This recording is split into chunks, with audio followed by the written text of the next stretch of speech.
What's going on?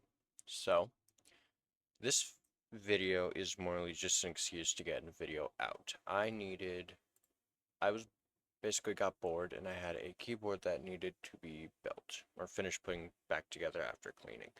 So I figured, why not make a video out of it? So that is exactly what this video is.